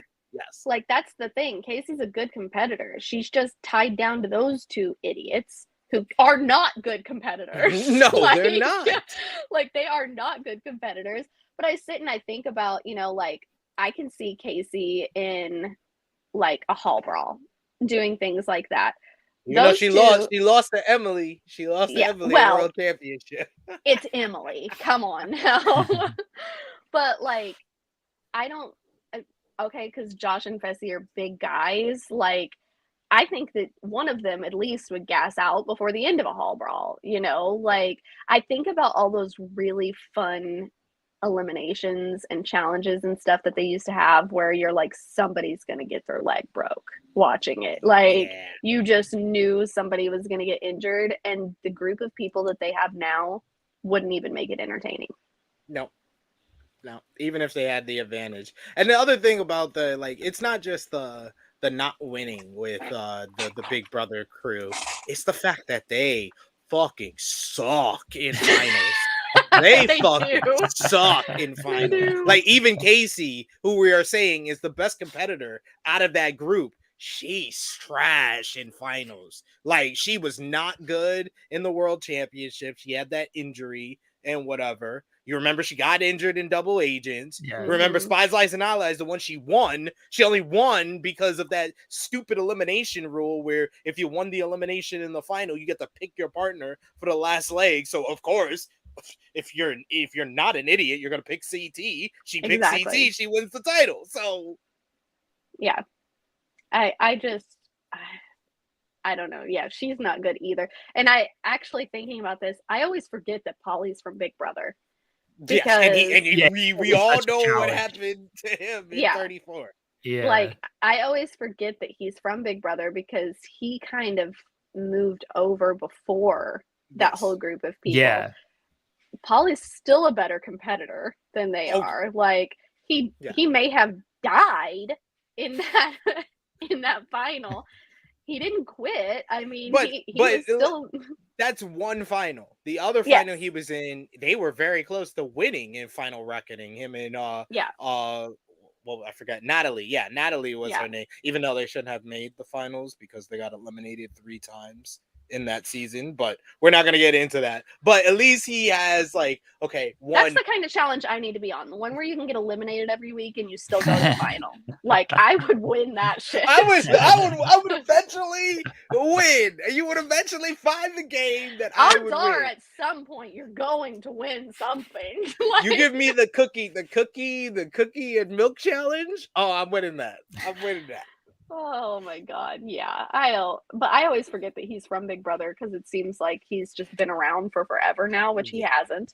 But like that whole group, it's not good. Awful people. Yeah, Pauly was like the first crossover to just come out over from Big Brother before it became, cool for just basically Big Brother to invade the entire thing. Yeah. Pauly was there first and he made, of course, just an immediate impact with everything he did. Unlike, Fessy and Josh have been there for years, and everything I remember from them is just kind of awful. Whereas Pauly, I mean, a lot of his stuff was awful, but he was. What figure is this? Yeah, he wants to know if you guys know who this is. Is that Shawn Michaels or Tatanka? Nope. I kind of think it's Sid. It is Psycho Sid. Yeah, I know the Sid figures. That's my guy right there. It's Sid. Yeah. But yeah, Pauly. Eddie says that Pauly offers. He guessed Shawn Michaels and Tatanka. And he guessed Sid. Got it right. I know Sid. I know shit, crybaby. I know the Sid stuff. That's my guy. Love Psycho Sid. But yeah, Pauly actually had something to offer on that show, and we'll see him back, which is good. All right, we've talked a lot of challenge. We have to at least hit some basketball. So with this title looks a little bit friggin' Paul Pierce, Dennis Rodman next month. You're damn idiot. Oh yeah. I finally sent the email to StarCast, so hopefully I'll see him as well. I'll see Dennis. Well, I got approved, so very nice. If they don't say anything, I'm going to tell them you're part of Share Delaware and Associates. I'm going to wear my CDA badge. Last night, RJ was like, they told me I'm supposed to be doing something, but they don't know what I'm supposed to be doing. And it's through AEW, so of course AEW doesn't know what I'm supposed to be doing, but I'm supposed to be there. And I was like, maybe you're going to be Dennis Rodman's foil. He was Ooh, like, oh, that's good. going to be fun. Yeah, that'd be good. Dennis Rodman versus RJ City at StarCast. I'm here for it. Okay, continue with your basketball. RJ can bump for him, right? Yeah, RJ take a nice bump for Rodman. Takes You know a- Rodman ain't doing shit. No. A couple of basketball notes that actually happened while we were on air. SP3. I don't know Yes. if you saw these. Bronny James went into cardiac arrest. He is fortunately stable and out of the ICU. But Wow. best wishes to Jesus. Bronny James, because that Yeah. sounds like a very scary situation there. He's very young, isn't he? Yeah, Yeah. he's only 18. Yeah. You know, we've seen stuff like this where with like football practices where it's like too much heat, Mhm. and young football players will have something happen to them during practices. And I don't know. I assume it was just yesterday while practicing, Bronny James suffered cardiac arrest. Medical staff was able to treat him, take him to the hospital. He's now in stable condition, no longer in ICU. We ask for respect and privacy for the James family. So Yeah, of there you course. go.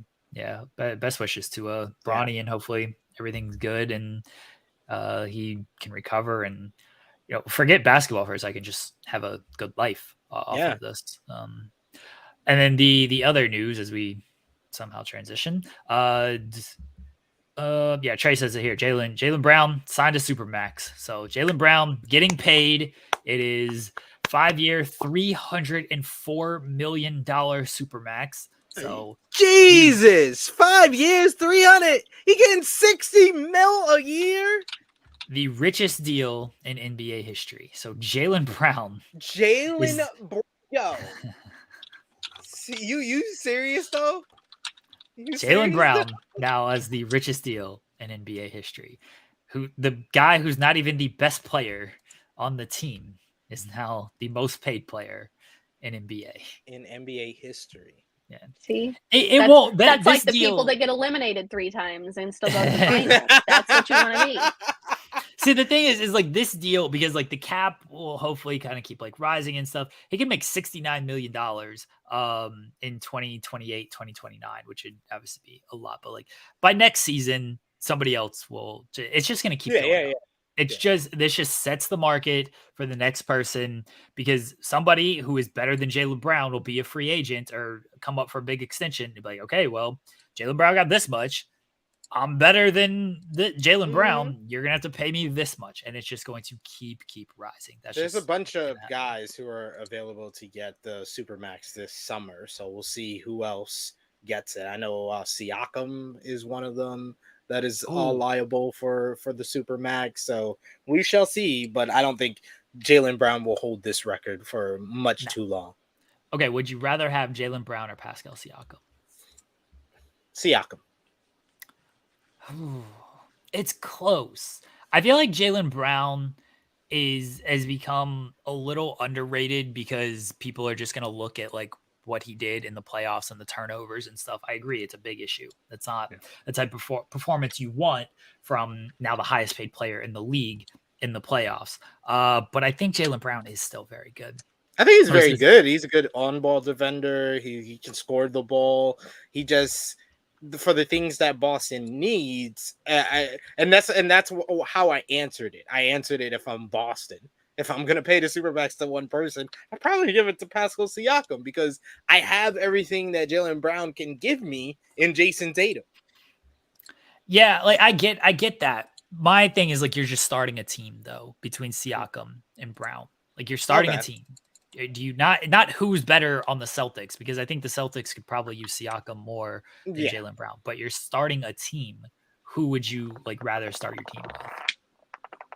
It depends, because neither one of them would be a first round pick. It depends on who was my first round pick, because this would be my second round pick. It's not who your first round pick is. You're starting a team, SP3. You got to pick one. Okay, I'm an expansion team, and these are the best 2 players available. Yes. You have to pick one.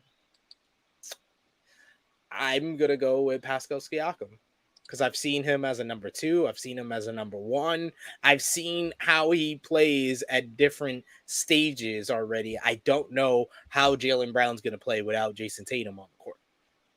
I gotta go Jaylen Brown. I think Jaylen Brown's a better player than Pascal Siakam, and it'd be tough to build around either of those guys. Like, I agree, if that's your first best player, you're not a championship team. This is, of course, just a you're thought barely exercise even a playoff team. that we're this is a thought exercise that we're doing here. But I think Jaylen Brown's a better player than Pascal Siakam, so I would go Jaylen Brown in this instance. Now let's talk about the most famous shit taker in the history of taking shits, Paul what a Pierce. transition that was. And his stupid ass opinions that people still listen to, even though he's been saying stupid ass opinions since he retired from the damn league. He's the most bitter, petty, miserable son of a. Is he? So he had a tweet with terrible punctuation. Yeah, actually, no punctuation. I shouldn't even say terrible. Like, and there was literally none. When that person caught him in the club, must have stabbed out his intelligence. I don't think he's like completely off base in just saying, yeah, if you give me Shaq, if you give me LeBron and Bosh, I'm probably winning more titles. I don't think he's off base with that. Like, should he have won more with Kevin Garnett, Ray Allen, Rajon Rondo? Yeah, they should have probably won at least another championship. But if you give him, by the way, full disclosure, I think Dwayne Wade's a better player. I think it's, yes, I don't think that's the thing. I'm not fully defending Paul Pierce and being like Paul Pierce. You're trying to defend what he said, but you're not acknowledging the fact that this is a stupid argument to begin with, because Paul Pierce is not better than Dwayne Wade. No, Dwayne Wade is widely regarded as a top 3, top 5 person at his position. At 2 guard, you can only you could probably say that Kobe Bryant and Michael Jordan are the only people better than him. At small forward, the position that Paul Pierce played for the majority of his career, man, Scottie Pippen's better, LeBron James is better, Larry Bird is better, Kevin Durant is better. Like, man, it just Dr. J is better. Like, yo, Paul Pierce, you're not even in the top 10 in your position. That's it, pop me. Listen, I thought you said Dr. Dre, and I was like, damn, you really don't like that man. No, Paul Pierce was a good player. Paul Pierce is honestly one of my least favorite players to think about. And I mean this in the sense of when I play 2K, I want to use aesthetically cool players, right? So I'm going to this tweet by Paul Pierce, and he mentions, I never compared myself to Dwayne Wade. I was asked the question, how would you answer? If you was me, I would never disrespect him. He is an all-time great. All I'm saying is the narrative surrounding me, this is all one run-on sentence, by the way. The narrative surrounding me would be different if I was lucky enough to play with all-timers earlier in my career. Same can be said about Tracy McGrady, Vince Carter, Melo, Allen Iverson. The narrative would be different. The narrative would definitely be different. Is his resume better? Of course, which is one word, but this not about me comparing myself to him. It's just GOAT players out there where the narrative would be different. The narrative is different if you didn't understand this. The narrative would be different if it's given the same type of teammates, Grant Hill, Chris Webber. All am I saying? Dwayne Wade, much respect. That's not what I'm on. I don't know if this tweet makes sense. Again, there's literally not. I can tell you straight. There's no period. There's not a single period. There's not a single comma. The capitalization is all over the place. It is a run-on sentence where the narrative would be different. That's what it is. Paul Pierce. So I wanted to just mention that the players he mentioned: Tracy McGrady, Vince Carter, Melo, Allen Iverson. I think all those players are better than Paul Pierce. Yes, exactly. I realize not all of them have accomplished as much as Paul Pierce. I mean, none of them have a championship. Maybe Vince got one with the late Mavericks, but nobody else, I don't think, has a championship. Vince Carter? No. Yeah. I couldn't remember if he was on that Mavericks team. No, he wasn't. Okay, guys. I don't want to interrupt you, but I have to go. I have a job interview in 10 minutes. So good luck, Shea Delaware. Good luck. Bye, guys. Bye. Bye. All right. So anyway, all those players I think are better at their peak than Paul Pierce. And this isn't a knock on Paul Pierce, who's very good. It's just, it's the highlight test for me, right? If I'm just let me watch some basketball highlights. Paul Pierce just ain't near the top of my list. Like, I'm not sitting down watching Paul Pierce highlights all day. Those other three, I'm like, yeah, let me watch some T-Mac highlights. Let me watch some Vince. Melo is like kind of there, but like scoring wise, he's obviously top tier. Yeah. Allen Iverson, I'm watching those highlights a lot. Paul Pierce is just like, he did things well, but like, it's just he wasn't flashy. Yeah, he wasn't flashy. He didn't have the dunks of a Kobe or a Tracy McGrady. Didn't have the crossovers of an Allen Iverson. His scoring wasn't as kind of like effortless as Melo looked a lot of times, especially Melo's mid-range, man. And Melo was just always great to watch. Even in college, he was great to watch. So yeah, Paul Pierce, man, I'll put Melo ahead of you when it comes to the 3 position. Like, and Melo don't even have a championship, but I'd take Melo over you. Yeah, Paul Pierce this is not a full diss on Paul Pierce, because again, I actually agree. It's the full diss from me. He would have never even won a championship if he didn't have to use the bathroom. I agree. You're a Lakers fan. You're biased in this situation. I agree that I if you am put the him most unbiased when it comes to Paul Pierce. If you put him with that version of LeBron James, who was the best player in the league, and you put him, look, Shaq, he had washed Shaq on Boston. Well, Shaq wasn't washed on Miami. He wasn't washed on Miami. He was still coming off that Lakers run. He averaged 20 points. He averaged 20 points those 2 seasons. He was washed on those Boston teams. Like, if he was washed on Boston, washed on Cleveland, washed on Phoenix. Yeah. But if you give him that the Heat team and then that Shaq, like, he's probably got another title or 2, but nobody rates Paul Pierce like that. Exactly. It's the Draymond thing, which fuck Draymond Green, but like the thing of like, they don't love you like that, dude. Like, you want this retirement tour, you think you Kobe, they don't love you like that. They don't. Like, no knock on Paul Pierce, good player, memorable player. I'm sure a lot of people will consider him like top 75. I'm sure he made the top 75 list. Did he? Did he? I feel like he did. Paul Pierce definitely made the top 75. I don't know if he did. I don't know if he did. He had to. I can't say for sure. That's probably why he's so bitter. Okay, he was number 50 on the Athletics top 75. That was 2021. Sports Illustrated, he was he made it. He made the top 75 list. Right. I figured he would have. I mean, some of the people on that list, like Dwayne Wade, Damian Lillard was on that list. All right, Damian Lillard, I don't feel like that's top 75. No, I don't think Damian Lillard should have made top 75. Yeah. Anthony Davis, though, he made top 75. Well deserved. Well deserved. Sure. Well deserved. NBA champion right there. Yeah, Paul Pierce made it. Sure, deserved. He doesn't deserve it. Anthony Davis deserves it more than Paul Pierce. Yeah. Anthony Davis deserves it more than Paul Pierce? Yep. Paul Pierce, man, you weren't even the best player on your team when you just had Antoine Walker. Antoine Walker was nice. Yo, Antoine Walker was dope, yo. Antoine Walker was nice. The way he shoot his threes, and it was like one of the worst releases you ever seen, and he used to always make it in. Man, Antoine Walker, man. Antoine Walker. Antoine Walker was nice, though. It's a shame what happened to him. I love how the commentary teams used to say his name. Antoine Walker. Antoine Walker. Twan out here having 20 points. Hold on. Louis saying he had the best player in the league on his team for multiple seasons and only won one. Is that are we talking KG?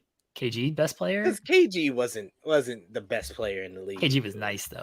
He was still a top 10, top 15 but player. Yeah, are we saying KG over like Kobe during those years? And if you're referring to Antoine Walker, you are definitely overrating Antoine Walker.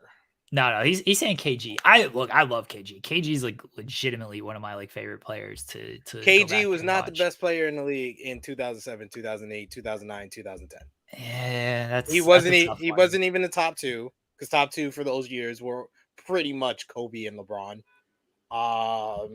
Wasn't in the top 3 in those seasons. Yeah, it's a tough one. it's a tough one. Because those seasons is when like Chris Paul became an elite point guard. You still had Carmelo, who was at the top of his game. Carmelo was testing for like top players in the league. Dwight Howard, probably the most underrated player of that era, was like the best defensive player. Like, yeah, there was a lot of people ahead of KG. Dwayne Wade, I agree. Dwayne Wade was ahead of him. Chris Bosh maybe was even ahead of him. As far as a two-way presence, though, I don't think Chris Bosh was ahead of KG, by the way. Absolutely not. No, not going that far on it. I can't ever really envisioning or remembering Garnett being better than Kobe. So no, not even the year he won the MVP was he better than Kobe. The year he won the MVP was the year Kobe dropped 40 points in 9 straight games. Like, he had the most ridiculous scoring season of all time in 2004, and KG won MVP. Dwight Howard was really good during those seasons as well. People forget Dwight Howard was a problem. He was. He was the best center. He was the best center in the league, and it wasn't even close. Right. That was the year, one of his Boston seasons for Garnett, that Dwight basically carried that Magic team to the finals. I know they lost to the Lakers, but like that Magic team was not good. And yeah. Now KG's best seasons were Minnesota, man. Yeah. Like they were definitely Minnesota. He was 31 by the time he got to Boston. They won a ring. Like all credit to him. They did win a ring, but like he was 31 by the time he got to Boston. Still a great like two-way presence and everything. He won Defensive Player of the Year in Boston, but yeah, I can't say Kevin Garnett was the best player in the league. You can't even say that. Like the statement that Louis made was he had the best player in the league on his team for multiple seasons and only won. He only had KG at KG's best for one season, because if you remember in 09, KG gets injured and that's it. That we never saw that KG again that we saw in 08. We got injured in 09 and we never saw that KG again. Yeah. So you only had one season with even late prime KG. Yeah, I got to disagree with you, Louis. Sorry, buddy. Sorry. Sorry. KG did win Defensive Player of the Year. I think it was was it 09? 08? Was it 08 or? Yeah, I think it was. Because 09 he gets hurt. So I don't know if he got hurt in the playoffs or late in the regular season. Now Dwight Howard won it in 08, 09. KG won it in 07, 08. Yeah, the year they won the championship. Yeah. The year they won the championship, Kevin Garnett was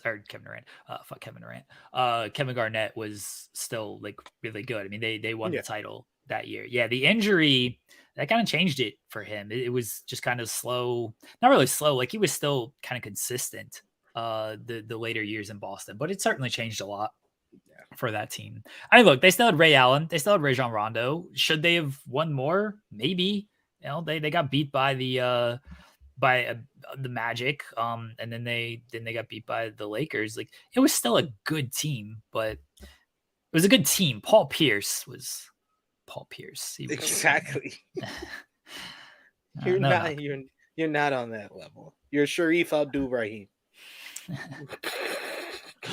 Tracy McGrady. That was the dude right there. Peak Tracy McGrady. I was watching highlights of him last night. So good.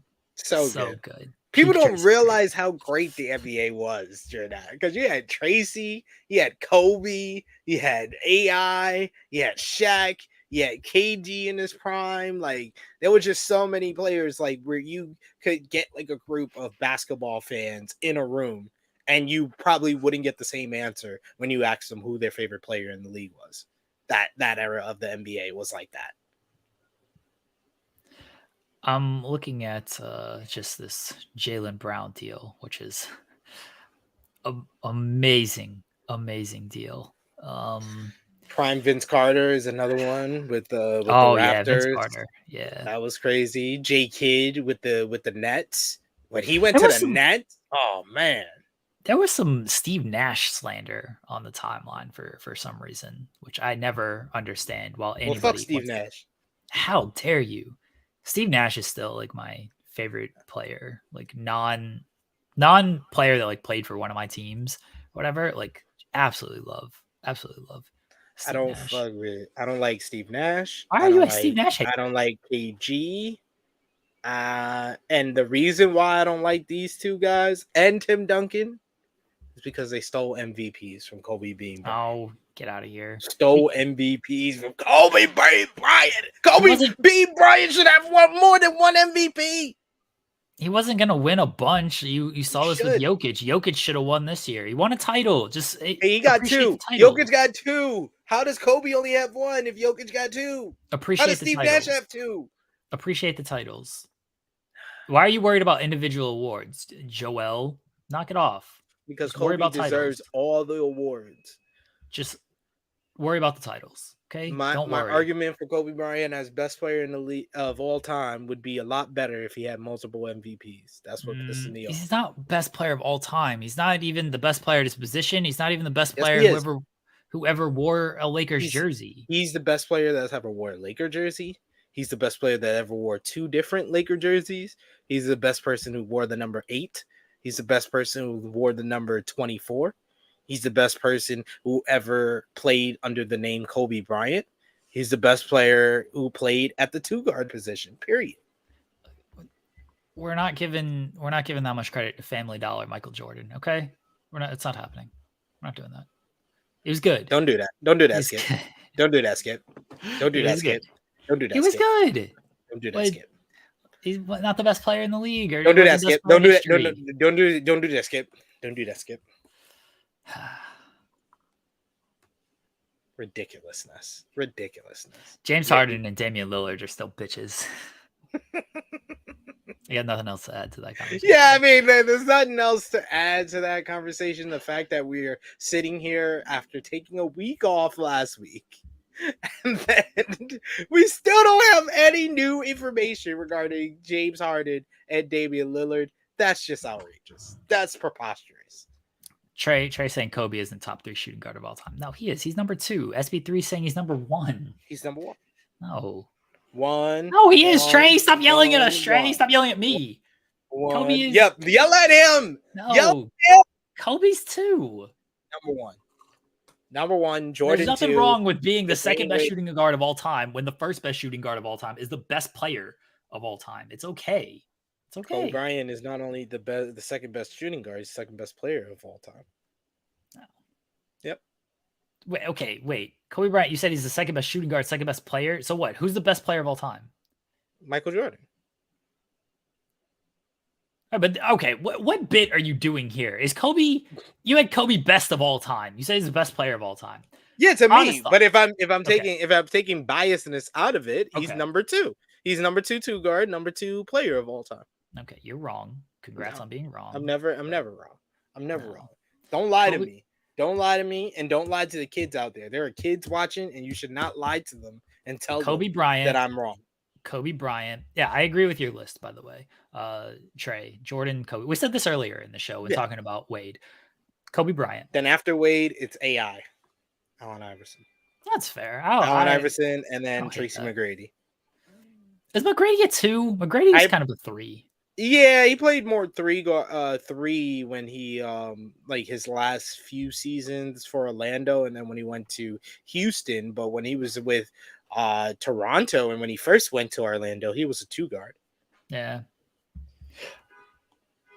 Kobe Bryant, second greatest shooting guard of all time. Not the second greatest player of all time. Both. Not even the greatest player of his era. Oh my God. Yo, he out here lying to y'all. He's not. He out here lying to y'all. Are you kidding me? He's not.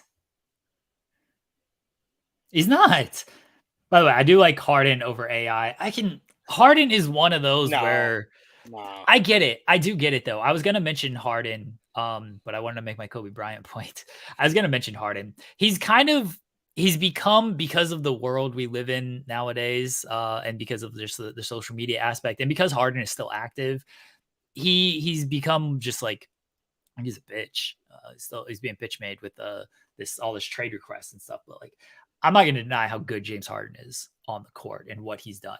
on the court. So I can see Harden over AI. And I think I don't know if looking back, history will be kind to like Harden, of like people are still probably going to have the same opinion about Harden 10 years from now, with like, oh yeah, but what did he do in the playoffs? Oh, but he just drew a bunch of fouls and all of this stuff. Where AI, like he played in a league where it was just dominated by bigs, and he's going to get all the credit in the world for carrying that Sixers team and beating the Lakers in one game in the finals. He's going to live off that the entire time. But yeah, I can see the argument for Harden over Allen Iverson. I really can. I can't. All right. Can't. Allen Iverson changed the game. Changed the game, though. Allen Iverson changed the game on the court and off the court. Like, you have to get into, like, it's not just about. We're just talking on the court, though. Okay, off the court, no, it's everything. Everything. No. We're talking greatest players of all time. What happens off the court doesn't matter as much. Your impact off the court, yeah, it does. Michael Jordan. I don't think Michael Jordan would be the unanimous GOAT. Yes, if it wasn't for his impact off the court. Yes, he would. No. Okay, then let's up Russell Westbrook, because off the court, this man's a fashion icon. So let's up Russell. Oh my God. Will you stop? What? Will you stop? He's not more of a fashion icon than Allen Iverson. He is. Every kid in the hood was dressing like Allen Iverson. I went to cornrows because of Allen Iverson. I wore headbands because of Allen Iverson. How we going to call somebody a fashion icon? It's not Allen Iverson. He is. What? 100% is. Allen Iverson is one of the greatest fashion icons. I'm with you. I'm saying if you talk about off the court impact, though, then okay, let's up Russell Westbrook for his off the court impact. Like, no, I'm talking on the court only. Well, he all the bricks that he puts on the court is weighing down all his off the court impact. So there you go. That's why. We're talking on the court only. I can see an argument for Harden over Allen Iverson. James Harden's good. I don't like him. I don't like watching him play. But dude, just an absolute scoring at the peak of his powers. Like, I don't think there was a better offensive player, and it's not like he did his step back three. He drove, got fouled, they're finished. Now, like, he's just become, and he always was, but like, he led the league in assists last year. Like, he's just become a top tier playmaker. Like, James Harden's really good.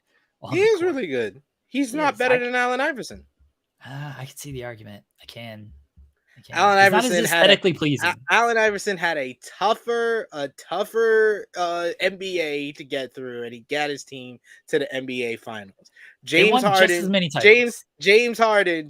is pretty much has gotten red carpets to the NBA Finals. That's not true. Didn't win. How's that true? Didn't even make it to the NBA Finals. How is that true? That he got? You're having me defend James Harden. Gets cut off. You're having me defend James Harden. He had to go through the Warriors, which he almost did. And if Chris Paul didn't get hurt, maybe they do. Like, how has he had this red carpet to the finals? What are we talking about? He had the red carpet this year. He could have beat the Boston Celtics. I mean, they probably should have. Yeah, should have beat the Boston Celtics, but they didn't. They should have beat Boston. I do agree with that. Trey says we can agree that Harden is better than T-Mac. Yeah, I think that. I 100% think that. Like, it's debatable. See, we're I think as nostalgia fans or whatever, like, we watch the mixtapes of like T-Mac and Allen Iverson, and again, the highlight aesthetic. I'm watching T-Mac highlights all day. I'm watching Allen Iverson highlights all day over James Harden. But like consistency, actual on the court impact, James Harden's better than these guys. I'll take the peak of Tracy McGrady, who was just like an unstoppable scoring machine. He was very much like Durant, Kobe, like mix when you want to talk about Tracy McGrady. Yeah. Shoot the ball from anywhere, score from anywhere, and then just had the explosion and athleticism to just dunk on you at any time. Like, Tracy McGrady at his absolute peak was unstoppable. But there wasn't the consistency as much. And then the peak, it was a good run as his peak, but James Harden's been doing this for years and doing it well for years. I know. I appreciate that about James Harden. I'd say that he's a top 6 two-guard of all time, but do I put him ahead of Allen Iverson or Tracy McGrady? No, I don't.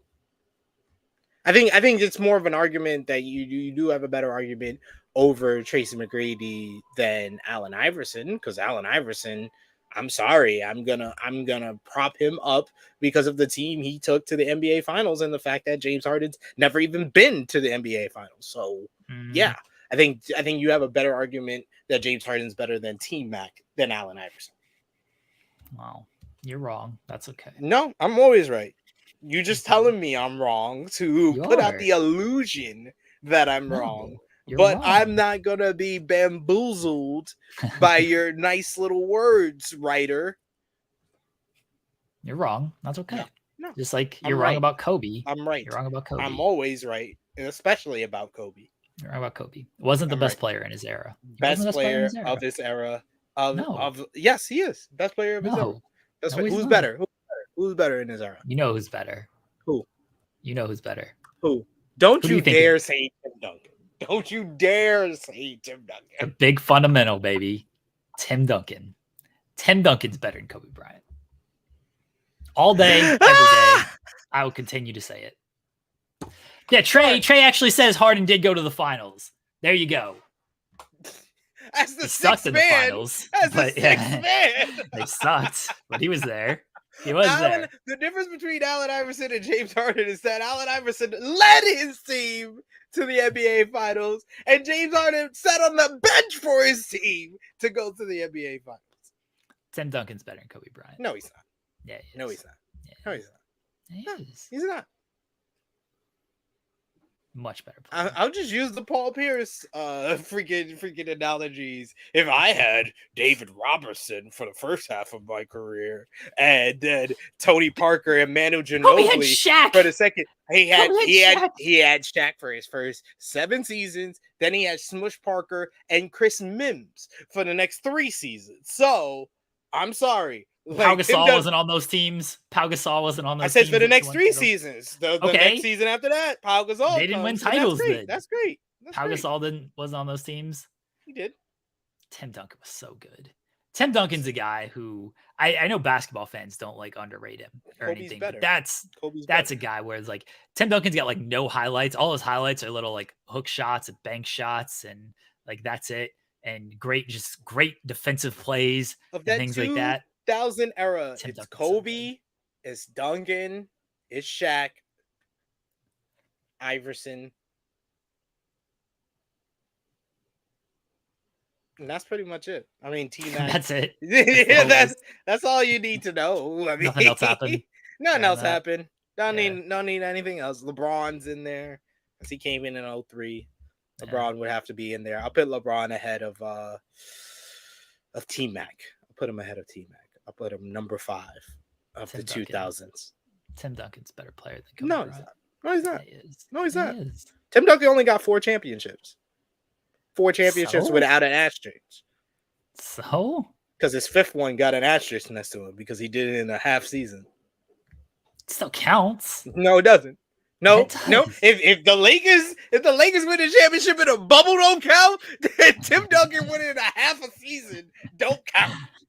Phil Jackson been saying this for goddamn 20 years. What is Phil Jackson though? Huh? Who is Phil Jackson? The greatest coach of all time. He had great players. Let's not act like he was a great coach. You're telling me Phil Jackson not a great coach now? Yeah, Phil Jackson just said, "Here, Michael, do something with the basketball. Thanks." He said, "Here, Kobe and Shaq, do something with the basketball. Thanks." What did he do in New York? How good was he a coach there when he didn't have all that talent? Huh? He didn't coach in New York, sir. Okay, his team building sucks. His team building was awesome. You could be a great coach and not a great team builder. But Michael Jordan's the greatest player of all time. He sucks as a GM. Yeah, he does. He does. Phil Jackson had great players. Wasn't a great coach. Great coach. Great all-time coach. Greatest coach of all time. He is. I can't knock Phil Jackson. I'm just being a hater. Tim Duncan is better than Kobe Bryant, though. No, you're being a hater. You're being a hater. I believe that one to my core. You shouldn't. You shouldn't. You're lying to yourself. Nah, I believe that one to my core. Tim Duncan's better than Kobe Bryant. You can. You could be lying to yourself too. tell myself lies every day. I love to lie. Cody taught me how to lie. All right, SP3. Let's get the hell out of here. We've almost got 2 hours. I don't know what the show was about here. We went backwards. We did. Yeah, we did. the show We actually did go backwards. Yeah. Okay. Do you have anything to plug? Check out wrestling YouTube channel True Heel Heat. Going live tomorrow for our Great American Bash preview. You'll see me on Thursday for the AEW review, Friday Dark Side of the Ring review, Saturday the flagship podcast, and Sunday AEW Collision review. And then I get to take a day off again. So see me on there. Subscribe to the channel at True Heel SP3. That's TRU, no E in True. Day off. What the hell's that? What's a day off? Well, day off from that channel. That's what I meant. Gotcha. I don't actually get a day off because there are no day offs. There are no days off. Exactly. There are absolutely none. All right. Thank you as always to SP3. Next week we'll be back with hopefully basketball trades to talk about if these or we can do our tier list. We're gonna get to that today, and then Cher was with us for a while. We talked about a challenge, Barbie movie review, which is yes, we did. Yeah, so let's talk about it today. We somehow got 2 hours of content out of this. I have no idea how. You should put Barbie movie review. See if it ups the reviews. Oh, it already is. It's already okay. Okay. It's already in there. I did that like when she started reviewing it. I was like, oh, I'm putting this in the headline. Yeah, it's already in the headline. Barbie movie review. Up those views right there. Yeah. I was ahead on that one. I knew that one. What was going on there? I should probably make it the thumbnail, but instead it's still Paul Pierce and Dwayne Wade. No one gonna click on Paul Pierce. What we doing? Yeah. I mean, as much as like this is just a cornucopia of topics when it comes to the podcast, like for the most part, it's a basketball podcast. Yeah. We hit on other stuff, but for the most part, it's a basketball podcast. Sure. All right, everybody, especially once the season starts. Season starts sooner rather than later. It's going to come faster than we think. Faster than what we think. Yeah. Thanks everyone for tuning in. Appreciate it. Everyone enjoy the rest of your Tuesday. Thank you as always, SP3. SP3, somebody's asking about New Japan review today. Review today? No, I don't think we're gonna do like a live review, but if you are a Patreon backer, we are doing reviews over on Patreon, and we'll have shorts kind of recapping each night of the G1. So that should be up on the True Hill Heat YouTube channel. Thank you for that question, Ninja Mortis. There you go. All right, so everyone can go support SP3 at True Hill Heat. Everyone can stay here for Fightful Overbooked if you want. We have a new episode of Loving Wrestling with Tom Talks Rubbish dropping later today. We have all the stuff on the channel. I don't know. I'm tired, everybody. Okay, In the Weeds. Go watch In the Weeds this week, all week. There's all this stuff. Watch the Spotlight. Yeah, all this stuff. Just watch stuff. I'm tired. This is the least professional show I do. I'm not acting like a professional all of a sudden on this show. Last time I was on the show, I feel like I twerked and my camera fell. Okay. I'm not being a pro on this show. Not doing it. Bye, everybody. Most professional wrestling media fan. Least professional on this show. I'll be professional on my other shows. I haven't hit like in broadcast or anything yet. I'll be professional on my other shows. This show. We're just going to keep